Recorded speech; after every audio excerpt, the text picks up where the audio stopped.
कि ऊपर से एक बस उनका जो ऊपर की जो चोटी है बस वही है, तो वो हम परिक्रमा कर लेते हैं, जो कि हम ई रिक्शा से करते हैं अक्सर।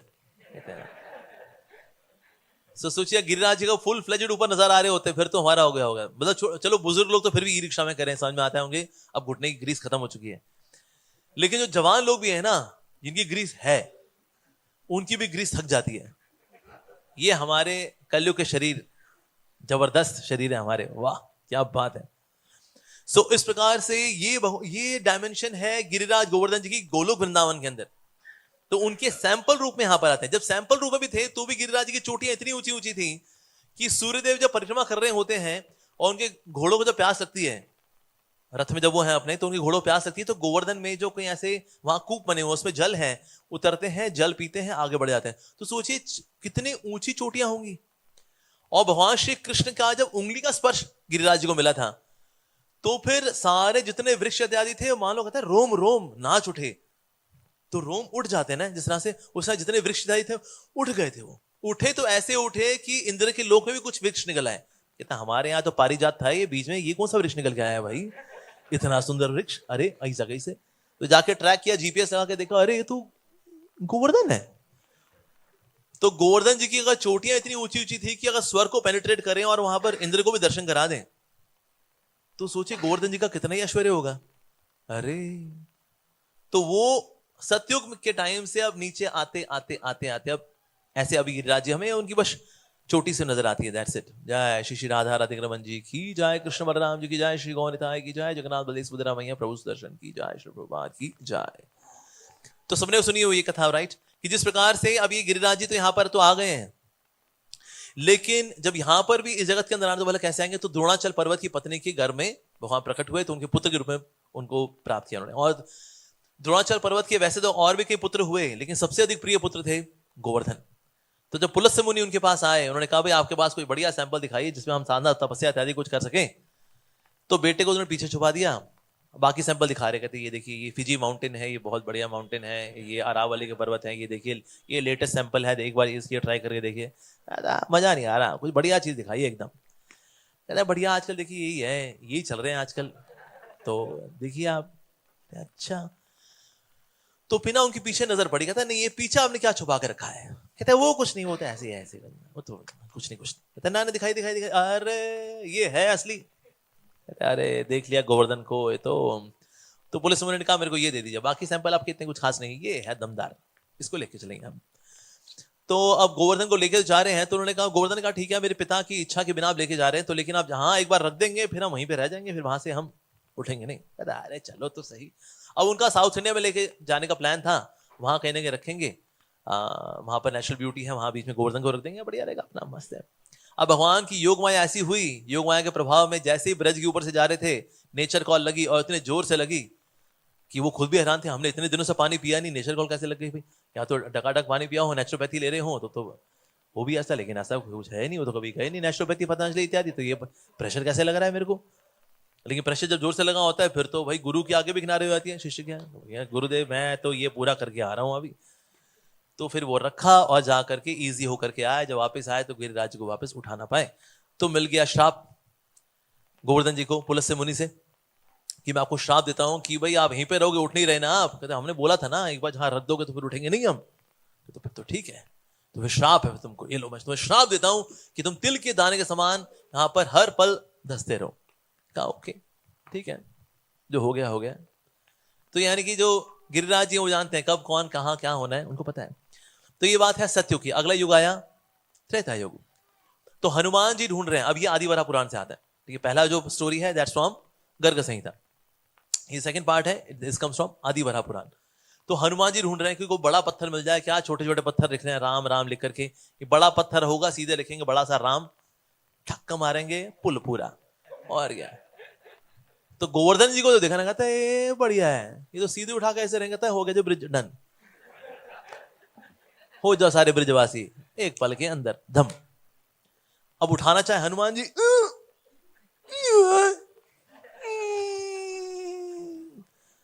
हनुमान जी ने सोचा हम तो ब्रह्मांड उठा लें, हमसे पर्वत ना उठ रहा है, यानी कि ये पर्वत कुछ खास है। तो फिर उस वक्त फिर हनुमान जी ने उड़ करके परिक्रमा की और फिर प्रणाम किया गिरिराज जी को। कहते जी आप कौन हैं जो हमसे ना उठ रहे, हम तो किसी को भी उठा लें। तो फिर गिरिराज जी उन्होंने दर्शन दिए। जब दर्शन दिए तो उसके बाद फिर हनुमान जी से बातचीत हुई, दोनों ने अपने आधार कार्ड शेयर किए, दोनों ने इंट्रोडक्शन दिया अपना, मैं ये हूं मैं ये हूं। अच्छा बहुत बढ़िया, कहते हम तो आपको लेके जा रहे थे राम जी की सेवा में। कहते अच्छा ऐसा क्या, तो पहले बताना था ना, और क्या, क्या चलो अभी चलते हैं। तो अभी ये बात हुई डील हो गई कि भाई गिरिराज जी जाएंगे वहां पुल बनेंगे। लेकिन तभी आकाशवाणी हुई, हनुमान तुरंत पहुंचो, पुल बन गया है। हो रखना पड़ेगा, वहीं पे रख दिया। अब वापस जा रहे तो गिरिराज जी ने कहा ऐसे कैसे, प्रभु की सेवा में लगा रहे थे, कॉन्ट्रैक्ट कैंसिल, ऐसे कैसे। तो फिर से आकाशवाणी हुई, गोवर्धन तुम चिंता मत करो, द्वापर युग में कृष्ण आएंगे, तुम पे विहार करेंगे, लीलाएं करेंगे, रिलैक्स, हनुमान क्विक। तो इस प्रकार से अब द्वापर युग में फिर भगवान श्री कृष्ण जब आते हैं तो फिर इनमें विहार करते हैं। तो उस वक्त भी गोवर्धन जी का बहुत ही विशाल रूप है इनका। तो उस वक्त फिर ऐसा हुआ था कि ना इवन गोपों को शक हुआ, जब गोवर्धन का प्रकोप, जब इंद्र का प्रकोप था, तो उस वक्त इंद्र के प्रकोप में तो कृष्ण ने तो ये योजना बनाई कि मैं गोवर्धन को उठाऊंगा। लेकिन डिवोटीज ने, लेकिन जो गोपाल वाल थे, गोपाल इत्यादि थे, उन्होंने कहा तू नहीं उठा पाएगा, तू अब साइज देख है, तू खुद का साइज देख, गोवर्धन का साइज देख, तू कैसे उठाएगा, तुम्हारे ऐसा ही तो है, तेरे को तो हम पीट देते हैं, हम तो नहीं उठा पाएंगे। श्री राम तू उठा लेगा, मैं तो नहीं उठा पाऊंगा। क्या तू उठा लेगा, मैं नहीं उठा पाऊंगा। और तू उठा पाएगा, नहीं मैं उठा पाऊंगा। कोई नहीं, तू भी नहीं उठा पाएगा यार। कहता मैं उठा लूंगा, कृष्ण ने कहा मैं उठा लूंगा। तू नहीं उठा पाएगा, तुम्हारे ऐसा ही तो है, और क्या। तो कृष्ण ने कहा अरे जाने दो, इतनी तेज बारिश हो रही है, मुझको उठाने दो गोवर्धन को। क्या चल ठीक है, ऐसा कर, ये पेड़ है ना, इसकी ये जो तना निकल रहा है ना, अगर तू इसको मोड़ देगा तो मान ले तेरे में दम है। चल ठीक है। तो कृष्ण गए और चढ़ करके जो पेड़ था ना, पेड़ को ही मोड़ दिया, पूरे तने के साथ, उसकी ब्रांचेस के साथ ऐसे मोड़ दिया उसको। कहते हाँ लग रहा है तू उठा लेगा, जा उठा ले। अब ये बाद में वृक्ष इस्तेमाल होगा, इस पे फिर झूला लगेगा, इस पे फिर झूलन यात्रा होगी इस पे राधा गोविंद जी की। तो ऐसा नहीं कि भगवान ने पेड़ को मोड़ दिया, कहता कोई भक्ति होगा ना इसको मोड़ दिया बेचारे को। भगवान भी यार परीक्षा देने के चक्कर में एक बच्चे की कमर तोड़ दी, नहीं ऐसा नहीं है। तो ये भी लीला ही है, इसमें आगे जाके फिर झूलन यात्रा होनी है, तो ये भगवान की लीला है। तो उसके बाद फिर भगवान, सब जानते हैं, फिर भगवान गए और फिर किस प्रकार से नीचे दौड़ करे गए।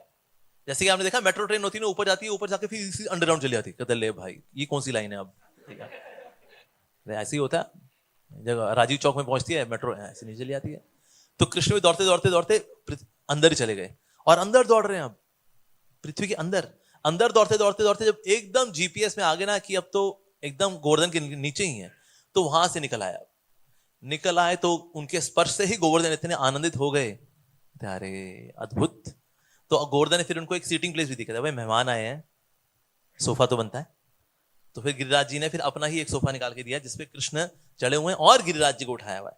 नहीं तो कृष्ण वैसे छोटी उम्र के, अगर वो गिरिराज उठाएंगे तो सब नीचे होना पड़ेगा ना। कहता है बच्चा छोटा है ना, तो गोवर्धन इतना ऊंचा उठा नहीं पाया, तो ऐसे सब नीचे, तो सबकी कमरिया तो 7 दिन हो चुकी होती फिर तो इसलिए आसन भी दिया, उस पर कृष्ण चढ़े हुए हैं। फिर कृष्ण ऐसे गोवर्धन को उठाया तो सब कंफर्टेबली इस तरह से गोवर्धन के नीचे ऐसा। तो 7 दिन जब बीत गए तो सब घर थे, कृष्ण भाई तेरे में दम है भाई, उठा ली उसने यार। फिर सब कोई डोले चेक कर रहा, कृष्ण तूने कैसे उठाया यार, तू कोई देवी देवता का पुत्र है क्या, तू लग तो नहीं रहा तुम्हारे ब्रज का है, तू कोई दैत्यराज का पुत्र है, तू कोई गंधर्व है, तू कौन है। तो कृष्ण ने हाथ जोड़ करके सभी ग्वाल बालों से विनती की कि आप ये सब ना सोचें कि मैं कोई दैत्य का पुत्र हूं, किसी देवी देवता का पुत्र हूं, मैं गंधर्व हूं, ये हूं वो हूं, मैं तुम लोगों का सखा हूं, मुझे बस सखा ही मानो अपना। तो इस प्रकार से अब कृष्ण बोले थे, मधुमंगल ने कहा सही बोल रहा है, इसके बूते का नहीं है, असल में इसके बगल में मैं क्योंकि मंत्र उच्चारण कर रहा था, मेरे मंत्रों की शक्ति से गोवर्धन उठा हुआ था, इसे उठने का कहां था यार, ये तो इस प्रकार से तो कृष्ण ने भक्तों को कन्विंस किया। तो मतलब गोवर्धन जी इतने बड़े हैं कि कृष्ण को भी एंट्रेंस एग्जाम देना पड़ा कि उठा पाएगा नहीं उठा पाएगा। कृष्ण इतने विशाल का ही है, सॉरी जो गोवर्धन जी हैं इतने विशाल का है कि कृष्ण को भी एंट्रेंस देना पड़ा। तो जो गोवर्धन जी हैं, गोवर्धन जी को की जो आइडेंटिटी है वो भक्त की भी है और भगवान की भी है, दोनों ही है। तो हम सब जानते हैं भगवान की 3 आध्यात्मिक शक्तियां हैं, संधिनी शक्ति, संवित शक्ति, आह्लादनी शक्ति। तो ये 3 शक्तियां भगवान की। तो संधिनी शक्ति मतलब एग्जिस्टेंशियल पोटेंसी, यानी कोई भी चीज अगर एग्जिस्ट करती है आध्यात्मिक जगत के अंदर तो वो संधिनी शक्ति से। और संधिनी शक्ति कहां निवास करती है? वासुदेव भगवान श्री कृष्ण के अंदर। संवित शक्ति वो बलराम जी के अंदर निवास करती है, जो ज्ञान की शक्ति है। इसलिए जो गुरुजन आते हैं तो बलराम जी प्रतिनिधि हैं, उनके अंदर दिव्य ज्ञान ऐसा। तो संवित शक्ति और आह्लादनी शक्ति वो कहां है? श्रीमती राधा रानी के अंदर। इस प्रकार से तीनों शक्तियां निवास करती हैं। तो अगर हम संधिनी शक्ति से के लेंस से जब गिरिराज जी को देखते हैं, so then we can clearly see कि वास्तव में गिरिराज गोवर्धन और कोई नहीं है, गिरिराज गोवर्धन स्वयं विष्णु तत्व ही है। अगर हम कौन से लेंस से देखेंगे? संधिनी शक्ति के लेंस से। अगर हम संवित शक्ति के लेंस से देखेंगे गिरिराज जी को, तो फिर हमें नजर आएंगे ये है हरिदास वर्य, ये है हरि के दास, उनमें सर्वश्रेष्ठ है गिरिराज गोवर्धन। अगर हम देखेंगे संवित शक्ति यानी ज्ञान शक्ति के लेंस से देखेंगे तो। अगर हम आह्लादनी शक्ति के लेंस से देखेंगे, then we can see Giriraj Govardhan is the rock form of the love of Shrimati Radha Rani for Krishna and rock form of love of Krishna for Shrimati Radha Rani. इससे गर्भ संहिता के अंदर जो आता है कि जब गोवर्धन प्रकट हुए तो फैले जा रहे फैले जा रहे फैले जा रहे फैले जा रहे, क्योंकि कृष्ण का प्रेम श्रीमती राधा रानी के प्रति, श्रीमती राधा रानी का प्रेम कृष्ण के प्रति इज ऑलवेज एक्सपैंडिंग, बड़ा होता रहता है होता रहता है होता रहता है। तो इसीलिए क्योंकि प्रेम बढ़े जा रहे बढ़े जा रहे बढ़े जा रहे, तो इससे पर्वत भी बढ़े जा रहे बढ़े जा रहे बढ़े जा रहे बढ़े जा रहे, तो कृष्ण को थापी मारनी पड़े, हे बस रुक जाओ भाई। तो फिर वो इस साइज में आए, कितना? 8 बिलियन बाय 800,000 मिलियन 4 बिलियन, तब इतने में आए। So it is a form of love of Radha and Krishna for each other. अगर हम देखें आह्लादनी शक्ति के लेंस से, तो श्री जीव गोस्वामी बता रहे हैं कि वास्तव में तीनों आइडेंटिटीज हैं गिरिराज जी के अंदर। यूजुअली अगर एक ही व्यक्ति के अंदर 3 आइडेंटिटी हो तो उसको बोलते हैं मल्टीपल पर्सनालिटी डिसऑर्डर। कहते हैं इस व्यक्ति के अंदर 2 लोग हैं, इसके अंदर रोमियो भी है, इसके अंदर अपरिचित भी है, रैमो। तो रैमो है साथ साथ में अपरिचित भी है उसके अंदर, ये भी है वो भी है। हेलो, हो गया काम, पागल हो गया लड़का हमारा, मल्टीपल पर्सनालिटी डिसऑर्डर। लेकिन आध्यात्मिक जगत के अंदर मल्टीपल पर्सनालिटी इन ऑर्डर। तो यहां पर स्वयं विष्णु तत्व भी है, यहां हरिदास जी भी हैं और राधा कृष्ण का प्रेम स्वरूप भी है। ये तीनों एक साथ उपस्थित हैं गिरिराज जी के अंदर। तो इसलिए ये तीनों आइडेंटिटी एक साथ मिलकर के राधा कृष्ण की सेवा करती हैं। तो ये दिव्यता है वास्तव में उनकी। सो वो हरिदास भी है और साक्षात कृष्ण भी है। तो जैसे गर्ग संहिता के अंदर आता है, गिरिराज हरे रूपम श्रीमान गोवर्धना हरि, यानी कि ऐसे गिरिराज गोवर्धन जी की जय हो जो कि साक्षात भगवान श्री हरि से अभिन्न है। इसी प्रकार से नारायण भट्ट गोस्वामी बता रहे हैं नारायण भट्ट चरितामृत के अंदर, एषा गोवर्धना साक्षात कृष्ण एवं न संशया, इसमें कोई संशय नहीं है कि गोवर्धन साक्षात कृष्ण ही है। तो साक्षात हरि भी हैं और हरि के भक्त भी है, तो दोनों ही हैं। तो बोला दोनों एक साथ कैसे हैं? ये बोला ऐसा करते हैं, भगवान के भक्त रूप में आते हैं। जैसे चैतन्य महाप्रभु के रूप में देखें, भगवान भी है भक्त भी है। नित्यानंद प्रभु भगवान भी है भक्त भी है। लक्ष्मण जी भगवान भी है भक्त भी है। शत्रुघ्न हो या फिर भरत हो, भगवान भी है भक्त भी है। तो ऐसा कैसे भाई? भगवान ऐसा क्यों करते हैं कि मेरे को भक्त बनने का है? जैसे गोवर्धन है विष्णु तत्व है, ये भक्त बन के क्यों आ रहे हैं, ऐसा क्यों? तो इसका उत्तर आता है श्री चैतन्य चरितामृत के अंदर, अंत्यलीला के अंदर आ रहा है, भक्त प्रेमार्यत दशा ये गति प्रकार, यद दुख यद सुख यक्ते विकार, कृष्ण ताहा सम्यक ना पार जानिते, भक्त भाव अंगीकारितः आस्वादिते। Krishna himself can not fully understand the conditions और द मोड ऑफ प्रोग्रेस। ये भक्त की प्रोग्रेस भक्ति में कैसे होती है, उसमें सुख और दुख, यथा दुख यथा सुख। भला भक्त के अंदर ये कैसे प्रकट होते हैं भक्ति के भाव से? भगवान इस बात को नहीं समझ पाते। कृष्ण ताहा सम्यक ना परिजानी थे, भगवान इस बात को नहीं जानते। तो भक्त किस प्रकार से सुख और दुख का अनुभव करता है और हर परिस्थिति में उसका प्रेम हमेशा बढ़ता है भगवान के प्रति। जैसे हमारा तो दुख के टाइम में भक्ति कम हो जाती है, ये दुख चल रहे हैं क्या करें यार, दुख कम नहीं कर रहा बंदा यार, कितने माला रगड़ ली हमने, क्या है? क्योंकि भक्ति है ही नहीं, आनी पोनी तो है हमारी भक्ति। इससे दुख आते हैं, भूल गए भगवान को, या सुख आ गए तो भूल गए भगवान को। लेकिन जो वाकई भक्त होता है, यत्र दुख यत्र सुख, चाहे कैसी परिस्थिति हो उसकी भक्ति बढ़ती ही है कृष्ण की ओर। इस बात को कृष्ण तहा समय का ना पारे जानी थे, भगवान तो इस बात को समझ ही नहीं पाते। तो फिर भगवान करते हैं भक्त भाव अंगीकारे तहा आस्वादिते, इसीलिए फिर भगवान भक्ति भाव को स्वीकार करते हैं। तो इसलिए जो भक्ति है कृष्ण उसको जानना चाहते हैं, इसलिए भक्त के रूप में बार बार आते हैं। तो इसीलिए हम देखते हैं गिरिराज गोवर्धन जी वैसे भगवान के भक्त हैं, और उनका जो रस है एज पर विश्वनाथ चक्रवर्ती ठाकुर, वो है साखे रस। साखे रस में भगवान श्री कृष्ण की सेवा करते हैं।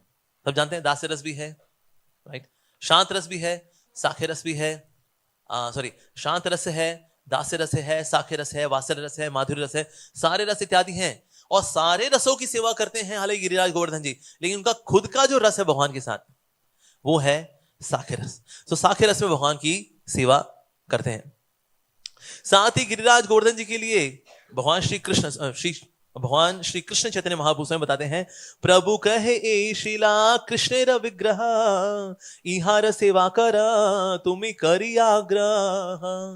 मैं तुमसे ये आग्रह कर रहा हूं कि ये मानते हुए जब ये गोवर्धन शिला है, हे रघुनाथ दास गोस्वामी, तुम इनकी पूजा अर्चना करो ये मानते हुए कि वास्तव में ये स्वयं भगवान श्री कृष्ण ही है।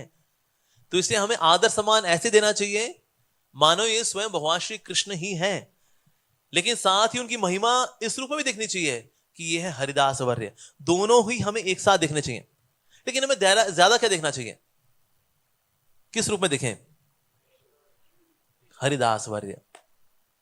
हालांकि उनकी आइडेंटिटी इज देयर एज कि वो स्वयं भगवान हरि ही है, लेकिन साथ ही हरिदास है, ये उनकी श्रेष्ठ आइडेंटिटी है, क्योंकि सत चित आनंद में यानी संधनी संबित आह्लादनी में दिस इज इंक्रीजिंग ऑर्डर, यानी जो संधनी की जो कंसिडरेशन है वो भी सच है, लेकिन उससे ज्यादा हम मानेंगे जो कि संबित शक्ति में उनकी कंसिडरेशन, और उससे ज्यादा क्या आह्लादनी में सत चित आनंद। जैसे इस दुनिया के अंदर सत एग्जिस्टेंस का पर्पस है, चित्त यानी नॉलेज, एग्जिस्टेंस का पर्पस इज नॉलेज, और नॉलेज का पर्पस इज आनंद।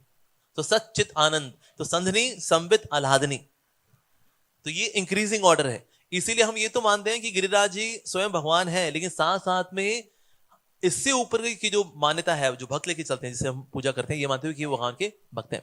इसलिए चैतन्य महाप्रभु ने कहा कि हमें कभी भी गिरिराज जी पे पांव नहीं रखना चाहिए, क्योंकि अगर हम ये माने कि वो स्वयं भगवान है तो भगवान के ऊपर पांव रख रहे हैं हम लोग, और ये मान के चले ये तो हरिदास वर्य है, भगवान के भक्त हैं, वैष्णव है, वैष्णव पे कौन पांव रखता है भला आपने। तो इसीलिए हम गिरिराज जी पे पांव नहीं रखते, जितने गौड़ीय वैष्णव हैं हम पांव नहीं रखते। वहां के जो लोकल हैं ब्रजवासी वो लोग रखते हैं, लेकिन हम लोग कॉपी नहीं करते। हम ये सोचे हम भी ब्रजवासी हो गए, हमने भी वहां ओमेक्स अपार्टमेंट ले लिया है, हम भी ब्रजवासी हैं। नहीं, गिरिराज जी पे हम पांव नहीं रखते। इससे श्री रघुनाथ दास गोस्वामी जी का जो दशकम है उसमें क्या बता रहे हैं, निज निकट निवासम देही गोवर्धनत्वम। निज निकट निवासम, आप पर निवास नहीं, आपके निकट निवास, निज निकट निवासम देही गोवर्धनत्वम। हे गिरिराज गोवर्धन जी, ये कृपा करें मेरे ऊपर कि आपके निकट मुझे वास प्राप्त हो जाए। तो ये भक्त जो है प्रार्थना करता है, लेकिन गिरिराज जी के ऊपर बिल्कुल नहीं। हालांकि वहां पर गुफाएं इत्यादि भी हैं, लेकिन गुफाओं के अंदर भी हम जाकर के साधना नहीं करते, क्योंकि गुफाओं के अंदर भी आप अगर जाते हैं तो आपको गोवर्धन में पांव रखना पड़ेगा। तो इसलिए गोवर्धन में अंदर जाके हम तपस्या साधना नहीं करते, बाहर रह करके निकट निवासम। पर गोवर्धन में वास वो तो भगवान श्री कृष्ण का है, पर हमारा पास इतना वास तो हमारा होता है। तो जो कंदरें हैं, जैसे यहां बता रहा है कि यहां पर कंदरें भी हैं। कंदराएं भला क्या होती हैं, गुफाएं। एक तो गुफा हो गई, एक होती कंदर। कंदरों का मतलब एक तो ये होता है कि ना जो यहां से जाती है और वहां से एग्जिट करती है, यानी गोवर्धन में हम यहां से घुसे और दूसरे स्थान से एग्जिट करें तो उसको बोलते कंदराएं। तो यहां कंदराएं भी हैं। तो कृष्ण अगर एक स्थान से जाते हैं तो दूसरे स्थान से निकल भी जाते हैं, तो कंदराएं भी हैं। यहां पर 3 प्रकार की गुफाएं हैं। एक तो नॉर्मल गुफाएं हैं, दूसरी गुफाएं वो है जहां पर कि भगवान श्री कृष्ण के जो विग्रह हैं वहां भक्त छुपा देते हैं। अगर कोई आक्रमणकारी आ रहा है तो डीटीज को छुपा देंगे। और तीसरे वो जहां पर कि भक्त लोग बैठ करके साधना करते हैं। हालांकि हम लोग साधना नहीं करते, पर ऐसे कुछ हैं जो साधना करते भी हैं। तो ये 3 प्रकार की गुफाएं हैं वहां पर। इनफैक्ट ऐसा हुआ था एक समय, एक बहुत ही सुंदर ग्रंथ है, उसका नाम है अभिराम चरितामृत। उसके अंदर आता है कि एक समय श्रीमन महाप्रभु जब नदियां में थे, नवद्वीप में थे, तो बोले श्रीदामा श्रीदामा। तो नित्यानंद प्रभु ने कहा क्या हो गया, अब किनको पुकार रहे हैं, कौन है भक्त यहाँ पर? कहते श्री दामा, द्वापर युग में हमारा सखा श्री दामा, वो ना इस वक्त गोवर्धन में है, उसको लेकर के आओ और वो यहाँ पर लीला में भाग लेना है। सारे सखा तो यहाँ पर हैं हमारी लीला के अंदर, लेकिन वो सखा ना वहीं पर रह गए। ऐसे एक बार ऐसा हुआ था वहां जब कृष्ण थे वहां पर, तो कृष्ण ने कहा कि चलो चलो सभी सखा हम लोग चलेंगे अभी नवदीप, वहां पर लीला करेंगे। तो सब आ गए थे, सिर्फ एक कंदरा के अंदर वहां पर रह गए थे। कौन? श्री दामा जी। तो फिर महाप्रभु ने भेजा नित्यानंद प्रभु को कि आप जाकर के उनको लेकर के आओ। तो नित्यानंद प्रभु जब पहुंचे तो वहां पहुंचे तो श्री दामा से मिले, और वहां श्री दामा जब निकले, अब उनका द्वापर युग का शरीर लंबा सा, और ये कलयुग के हिसाब से रूप लिया हुआ है नित्यानंद प्रभु ने। उन्होंने कहा श्री दामा, कृष्ण पुकार रहे हैं महाप्रभु के रूप में। अच्छा तो तुम कौन हो? कहते मैं बलराम, नित्यानंद, नित्यानंद बलराम। कहते मैं कैसे मान लूं, देखना पड़ेगा, क्योंकि द्वापर युग में अगर मेरे सखाओं में कोई मेरी बराबरी कर पाता था रेस लगाने में तो वो थे बलराम। ठीक है चलो गोवर्धन की परिक्रमा करते हैं, देखता हूं कि क्या तुम रेस में मेरे बराबर आते हो कि नहीं आते हो। उसके बाद द्वापर युग के शरीर के साथ, लंबे वाले शरीर के साथ श्रीधाम जी दौड़े, गोवर्धन की परिक्रमा 4 बार परिक्रमा की, और साथ साथ बलराम जी यानी नित्यानंद प्रभु भी दौड़ रहे हैं। कहते हैं देख साथ साथ, ये दौड़ते दौड़ते बता रहे हैं, देख एक राउंड हो गया, साथ साथ है, मैं आगे निकल सकता हूं, निकल नहीं रहा हूं। दूसरी परिक्रमा कहते दो हो गए, देख 3 4, स्टैमिना भी चेक हो गया। कहते हैं हाँ यानी आप बलराम हो? कहते हैं हाँ मैं बलराम हूं। कहते हैं अच्छा, तो मैं यहीं पर आके गोवर्धन में। कहते महाप्रभु ला रहे हैं, चलो अभी चलते हैं। उसके बाद फिर ये भी गए उनके साथ नवदीप, और नवदीप में वहां पर कहा अब ये लंबे हैं और बाकी सब तो फिर कलयुग के हिसाब से रूप लिया है। ऐसा नहीं कलयुग के सांसारिक शरीर है, दिव्य शरीर ही है, सच्चिदानंद ही है, लेकिन ताकि कलयुग वाले रिलेट कर सकें। सोचिए महाप्रभु के सारे पार्षद अगर सब 15-15 फुट लंबे हो, क्योंकि भाई ये कौन सी युग से आए, तो ये बताने के लिए कि भाई हाँ हाँ हम भी इसी युग के ही हैं, तो इसलिए सेम रूप लिया उसी साइज का। तो फिर श्रीदामा थे, श्रीदामा तो लंबे, कहते हैं लेकिन मैं तो लंबा हूं। नित्यानंद प्रभु ने कहा वो चिंता वाली बात नहीं है। उन्हें अपना हल निकाला, हल रखा, बराबर कर दिया। कहता बस हो गए, बराबर हो गया, अभी सारी समस्याओं का हल। हल नाइस। तो इस प्रकार से जो कंदराएं हैं, उन कंदराओं के अंदर वहां पर श्री दामा थे तो उनको लेकर के आए, और कंदराओं के अंदर कभी कभी संत महात्मा पुरुष भी वहां रहते हैं। एक समय ऐसा हुआ था 19वीं सेंचुरी में, एक इंग्लिश व्यक्ति था, वो आया और वो यहां पर शिकार करने के लिए आया गोवर्धन में। तो जो कुसुम सरोवर के हेड हैं उन्होंने कहा देखिए यहां शिकार मत करिए, ये बहुत दिव्य स्थान है, यहां पर हंटिंग नहीं करनी चाहिए आपको। कहता है अरे भाई हम ये ब्रिटिश राज चल रहा है, जहां शिकार करना चाहे हम शिकार करेंगे। तो ये जो ब्रिटिशर था साथ में इसके सोल्जर्स भी थे, उसने कहा भाई शिकार करो। कहता नहीं नहीं देखिए प्लीज यहां शिकार मत करिए, हमारी हाथ जोड़ के विनती है आपसे। मतलब गोवर्धन के भी जो वहां पर आचार्य थे वो भी आए, साथ साथ में कुसुम सरोवर के आचार्य, ये सब आए। इन्होंने 19वीं सेंचुरी के इस ब्रिटिशर से रिक्वेस्ट की कि आप यहां पर शिकार मत करिए। उन्होंने कहा देखो हम शिकार तो करेंगे, इतना बढ़िया जंगल है, शिकार करना बनता है। उन्होंने कहा ठीक है अगर आपको शिकार करना है ना तो ऐसा करिए फिर आप वेस्टर्न साइड में शिकार कर लीजिए, ईस्टर्न साइड में आप शिकार मत करिए।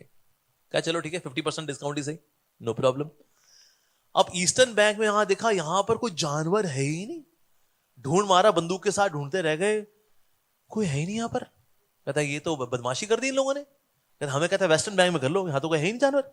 अच्छा चलो हम वापस उसी स्थान पे जाएंगे और शिकार करेंगे, ईस्टर्न बैंक पे जाकर के शिकार करेंगे। अभी ईस्टर्न बैंक की ओर जब आए तो फिर से उन्होंने हाथ जोड़ दिया। उन्होंने कहा ठीक है अगर आपको शिकार करना ही है ना, एक बार अनाउंसमेंट कर देंगे बस हम कि भाई शिकार होने जा रहा है, जिसको बचना है बच जाओ। कहता हाँ इतना तो अलाउड है, चलो। तो जब भी ये शिकार करने के लिए आते हैं तो भक्ति इत्यादि क्या करते हैं, ड्रम लेकर के तुम तुम तुम तुम तुम तुम तुम, ये शिकारी आ रहे हैं। तो जितने वहां पर हिरण इत्यादि, खरगोश इत्यादि जो भी हुआ करते थे, ये सब तितर बितर होके भाग जाते। अब ये आते शिकार करने के लिए, फिर इनको कोई दिखता नहीं। कहते लो जी वेस्टर्न साइड में जाओ या ईस्टर्न साइड में जाओ, शिकार किसका करें? वेस्टर्न साइड में कोई है नहीं, ईस्टर्न में सब भाग गए, कुछ दिख नहीं रहा। तो फिर इनको ना दूर से, ये जो ब्रिटिशर था इसको दूर से एक हिरण नजर आया, बड़ा सा हिरण था। कहता हाँ ये दिख गया मेरे को। उसने गोली ली, अब जैसे गोली मारी बंदूक से तो गोली लगी, उसके बावजूद भी हिरण जो था वो दौड़ गया। तो दौड़ गया, पीछा किया तो कुछ जगह जो थी खून की ट्रेल बनी हुई थी। करते करते करते वो ट्रेल करते करते करते वहां पर पहुंचे, तो वहां पर एक बाबा जी थे, वो बैठे हुए थे और थोड़ा अपना मरम पट्टी कर रहे थे। कहते, ए बाबा, दिखा हिरण को यहाँ पर। कहता है, हिरण हाँ विहार करते रहते हैं यहाँ पर, आते जाते रहते हैं। कहता, आपने देखा क्या? कहता, हाँ हो सकता है यहाँ कहीं गया हो। कहते, ये क्या हो गया आपके पाँव में, क्या हो गया? कहता, कुछ नहीं, थोड़ा कांटा लग गया, चोट लग गई थी तो थोड़ा खून बह रहा था, मरम पट्टी कर रहे हैं इसके लिए। कहते हैं, अच्छा, अरे इसके लिए इसको हम डॉक्टर दिखाए थे ना, आप अरे चिंता मत करो। तो डॉक्टर को लेकर के आए, डॉक्टर ने कोई कांटा वाटा नहीं लगा है, या तो गोली लगी है एक्चुअली। कहते हैं, गोली लगी है? तो फिर वहां संत महात्मा पुरुष आए, कहते हैं, हम इसलिए मना कर रहे थे आपको कि जितने यहाँ हिरण इत्यादि, जितने पशु इत्यादि हैं, ये बड़े बड़े संत महात्मा लोग हैं, यहाँ पर है कि साधना करते हैं, भजन करते हैं, और ये हिरण के रूप में यहाँ बाहर यहाँ वहां विहार करते हैं, लेकिन असल में वास्तव में साधु संत लोग हैं। इसलिए आप इनका शिकार करोगे अगर, तो यहाँ पर कहना कि किसी भक्त का शिकार कर लोगे आप। तो ये बाबा जी जिनको गोली लगी है, ये मौनी बाबा हैं, जो यहाँ सिर्फ मौन में रहते हैं, सिर्फ कृष्ण का नाम ही लेते हैं, और कृष्ण के नाम के अलावा वो कुछ नहीं करते, सिर्फ कृष्ण कथा और कृष्ण नाम, अन्यथा और कोई बात करते नहीं, इशारों में बात करते हैं। ये मौनी बाबा हैं। अच्छा, उसके बाद उस ब्रिटिश ऑफिसर को इतनी गिल्ट फील हुआ कि मैं गोवर्धन में आकर के मैं कर क्या रहा हूं, यहां पर आकर साधु संतों को मार रहा हूं। उसके बाद से एक पत्थर की शिला पे उसने लिखवा दिया वहां पर उसने कि यहां पर शिकार करना निषेध है, यहां आप शिकार नहीं कर सकते। Because it was such a realization कि यहां पर जो लोग आ रहे हैं ये कोई साधारण लोग नहीं है, ये बहुत विशेष है वास्तव में। तो इस तरह से ही came to know that many sages they are incognito, they are serving here. अब ये कभी कभी ना डिवोटीज गोवर्धन शिला की पूजा करते हैं, लेकिन साथ साथ में राधा रानी भी कर देते हैं, थोड़ा गोल्डन पेंट किया, कहते हैं ये राधा जी हैं, और श्याम वर्ण में दैट इज कृष्णा।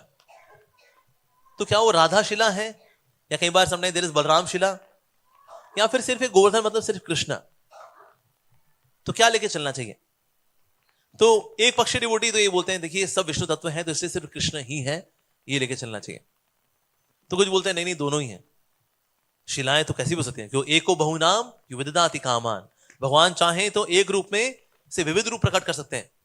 भगवान श्री कृष्ण है, फिर जीवात्मा, ये तत्व वो तत्व, सारे तत्व किनसे निकलते हैं? कृष्ण से। तो जब कृष्ण से शक्ति तत्व निकल सकता है, तो फिर भगवान श्री कृष्ण की गोवर्धन शिला से शक्ति तत्व यानी श्रीमती राधा रानी भला क्यों नहीं प्रकट हो सकती? और फिर लीलाओं में ऐसा भी सुना हमने कि जब बलराम जी देखते हैं किस तरह अगर गोल्डन स्ट्रीक ऑफ स्टोन्स हैं, तो मानते हैं ओ श्रीमती राधा रानी यहां से निकली हैं, तो बलराम जी फिर इस दिशा में जाते हैं। और अगर श्रीमती राधा रानी देख लेती हैं कि अगर ब्लू कलर के या ब्लैकिश कलर के क्रिस्टलाइन स्टोन्स अगर पड़े हुए हैं किसी दिशा की ओर, तो श्रीमती राधा रानी मानते हैं कि इस तरह यानी कृष्ण बलराम जी के साथ हैं, ये बलराम जी के मार्क्स हैं, तो मैं इससे इस दिशा में जाऊंगी। तो बलराम जी राधा रानी की दिशा में नहीं जाते ताकि Krishna should not feel embarrassed, he is there with Shrimati Radha Rani, बड़े भैया आ जाए, कहते ओ कृष्ण क्या चल रहा है भाई, it will be very embarrassing. तो इसलिए बलराम जी दाऊ जी क्या करते हैं, दूसरी दिशा की ओर जाते हैं। तो इसलिए इस बात को भी कोट करते हैं, कई बार डिवोटीज बताते हैं कि इस प्रकार से शिलाएं जो हैं कुछ गोल्डन भी हो सकती हैं और दूसरी तरह की क्रिस्टलाइन भी हो सकती हैं, विच रिप्रेजेंट बलराम जी। पर कुछ को माना नहीं, ऐसा नहीं, अगर हम ऐसा करें कि उसी शिला को बलराम मान लें, उसी शिला को शक्ति मान लें, तो ये तो अंग्रोपासना हो जाएगी, ये तो मायावाद हो जाएगा, एवरीथिंग इज वन। तो फिर क्या करें, फिर क्या सही है? इसमें सही यही है कि आपके गुरु जो कहें वो सही है, क्योंकि शास्त्रों में क्या दिया गया है हमें नहीं पता। शास्त्रों के अंदर तो सब प्रकार की बातें, उसमें ये भी बात आती है कि ये साक्षात विष्णु तत्व है, और ये बात भी आती है कि भगवान के दास भी है ये। तो हम भला क्या लेके चलेंगे, किस भाव से पूजा अर्चना करेंगे, ये हमें कौन बताएगा? ये हमें बताते हैं हमारे गुरुजन। तो इसलिए इसमें क्या सही है क्या सही नहीं है, या हमारे लिए क्या सही है क्या क्या हमारे लिए सही नहीं है, ये कौन बताएगा? हमारे गुरुजन बताते हैं वास्तव में। तो प्रभुपाद जी के समय में कई बार डिवोटीज शिला लेके आते थे, तो प्रभुपाद जी कभी कभी अप्रूव भी करते थे और कभी कभी प्रभुपाद जी अप्रूव नहीं भी करते थे। जैसे एक बार एक डिवोटी था, वो शिला लेकर के आ गया था और वो यूएस से लेकर के चला गया शिला। प्रभुपाद जी ने कहा तुरंत वापस जाओ और शिला को वापस रख के आओ गोवर्धन जी में, the Shila belongs to Giriraj ji, तो इसलिए शिला को वापस रख करके आओ। और एक से प्रभुपाद जी ने कहा that's very God, you have got this Govardhan शिला, आप गोवर्धन शिला की पूजा उपासना करिए। तो प्रभुपाद जी ने अप्रूवल भी दिया। तो इस प्रकार से प्रभुपाद जी डिपेंडिंग ऑन कि सामने वाले की योग्यता क्या है, सामने वाले के पास अधिकार है कि नहीं है, ये देखते हुए कभी कभी अनुमति देते थे, कभी कभी अनुमति नहीं भी देते थे। जैसे गिरिराज महाराज को जब दीक्षा हुई थी तो उन्होंने गिरिराज के बारे में बताया प्रभुपाद जी ने, किस प्रकार से गिरिराज जी का तत्व क्या है, उनकी महानता क्या है, और ऐसे गिरिराज जी के आप दास हो, गिरिराज दास ब्रह्मचारी, ऐसा। तो इससे कभी कभी अलाउ करते थे, कभी कभी अलाउ नहीं भी करते प्रभुपाद जी, डिपेंडिंग ऑन कि किसी व्यक्ति की योग्यता कितनी है। जैसे हमारे श्रीपाद आइंद्र प्रभु, उनके पास भी गोवर्धन शिला रही, he was always in Vrindavan Dham. तो आइंद्र प्रभु साल में एक बार क्या करते थे, गोवर्धन शिला को गोवर्धन में रखते थे और फिर एक बार परिक्रमा करके आते थे। तो किसी डिवोटी ने कहा कि आप ऐसा क्यों करते हैं, ये तो गोवर्धन शिला है, तो इसको आप गोवर्धन में रखते हैं, परिक्रमा करते हैं, ऐसे क्यों करते हैं? तो प्रभु जी ने कहा, आई charge my Shila once in a year. तो ऐसा नहीं कि आपको शिला जो है डिस्चार्ज हो जाती है, ऐसा नहीं है, पर हाँ उनका दिव्य भाव है। Yes, one time Giriraj ji should be there with the original Giriraj ji, and then shila again can be worshipped. इस तरह से वो वर्शिप करते हैं। And of course he was in Vrindavan Dham, तो वृंदावन धाम में तो समझ में आता है इस प्रकार से। बट यस, गिरिराज जी की जो शिलाएं हैं उनको प्राण प्रतिष्ठा की आवश्यकता नहीं होती। जैसे शालिग्राम शिलाएं, उनको प्राण प्रतिष्ठा की आवश्यकता नहीं है। उसी प्रकार से जो गोवर्धन शिलाएं होती हैं उनको भी प्राण प्रतिष्ठा की आवश्यकता नहीं होती, दिव्य है वो, ऐसा। पर यस, अगर हम गिरिराज गोवर्धन जी की शिला कभी लेकर के आते हैं, पूजा उपासना करते हैं, तो ऐसा हम तभी करें जब गुरु की आज्ञा हो। बिना गुरु की आज्ञा के हमें ऐसा कार्य नहीं करना चाहिए, क्योंकि कब कौन कितना तैयार है, कौन कितना तैयार नहीं है, पता नहीं। कई बार लोग ले आते हैं, डीटीज ले तो आए, लेकिन सेवा वगैरह कुछ नहीं। जैसे मैं देखा कि कई बार घरों में शिला है या फिर भगवान के विग्रह भी हैं, पर बिना आचमन के छू लेते हैं उनको, कहते हैं ये इनकी टोपी ठीक कर देता। कहते हैं अरे कुछ तो मतलब कहां से आए हो? कहते हैं भाई मार्केट से आया, अभी मैंने कहा टोपी हिली हुई थी भगवान की, मुकुट हिला हुआ था ना। पहले आचमन शुद्धि होना चाहिए, भगवान को टाइम से सुलाना, टाइम से उठाना। ऐसा नहीं कि हाँ हम भी जग रहे हैं, साथ में भगवान भी जग रहे हैं, 11 बज गया 12 बजे कहता है ओहो यार मूवी देखते देखते पता नहीं चला, चलो चलो सो जाओ सो जाओ सो जाओ सो जाओ, तुम भी सो जाओ हम भी सो जाए। तो भगवान कभी सो रहे हैं, कभी जग रहे हैं, हम भी लेट उठे वो भी लेट उठ रहे हैं। कहते वाह बढ़िया है, वेरी नाइस। मंगल आरती कितने बजे कहते हैं? हमारे यहाँ हम लोग 8:15 बजे करते हैं मंगल आरती, वेरी नाइस, बहुत बढ़िया। सो इसलिए कभी भी डीटीज अगर घर पे लेकर के अगर आते हैं, यहाँ कुछ शिलाएं लेकर के आते हैं, जैसे गोवर्धन शिला इत्यादि, then we should take permission from spiritual master under the guidance of devotees, then we can worship the shilas, ऐसा।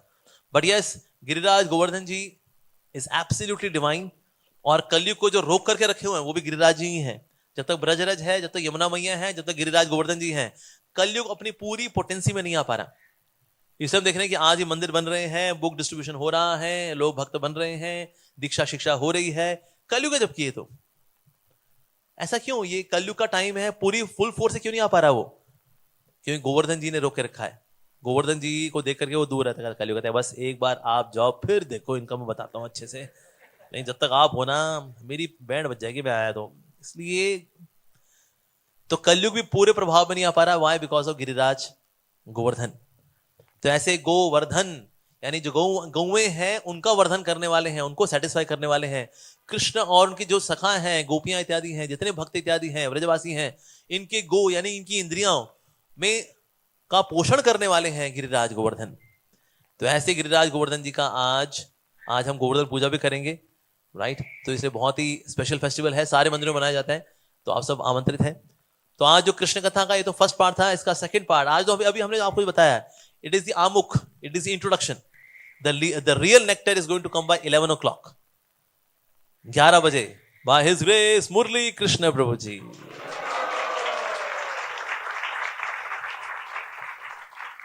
तो पिक्चर आई बाकी है मेरे दोस्त, तो ये ना सोचा बस 8 बजे की हो गई, चलो कथा हो गई कथा, अरे ना, अरे आज अभी हमने आपको सिर्फ इंट्रोडक्शन में दिया है सिर्फ, that's it. So nectar will come.